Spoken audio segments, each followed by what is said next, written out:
الحمدللہ وحدہ والصلاۃ والسلام علی من لا نبی بعدہ اما بعد۔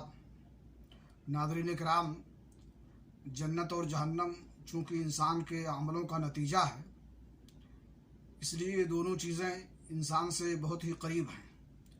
انسان نیکی کرے گا تو جنت میں اور بدی کرے گا تو جہنم میں جائے گا۔ ان کے درمیان جو چیز حائل ہے وہ موت ہے۔ مرنے کے بعد یا تو انسان جنت میں جانے کا مستحق ہوگا یا نعوذ باللہ جہنم میں جانے کا مستحق ہوگا۔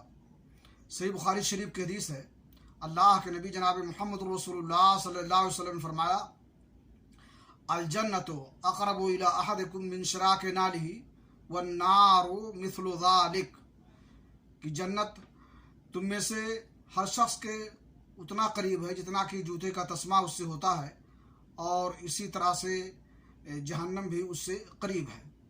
اللہ رب العالمین سے دعا ہے کہ اللہ تعالی ہمیں ایسے اعمال کی توفیق بخشے جس سے ہم سے جنت قریب ہو جائے، اور ایسے اعمال سے بچائے جس سے جہنم ہم سے قریب ہو، اور جنت میں ہمارا داخلہ فرمائے اور جہنم سے محفوظ رکھے، اس لیے کہ یہی حقیقت میں کامیابی اور سعادت مندی ہے۔ اللہ رب العالمین نے فرمایا، فمن زحزح عن النار وادخل الجنہ فقد فاز، وہ شخص جو جہنم سے بچا لیا جائے اور جنت میں اس کو داخلہ مل جائے، یقیناً وہی کامیاب ہے۔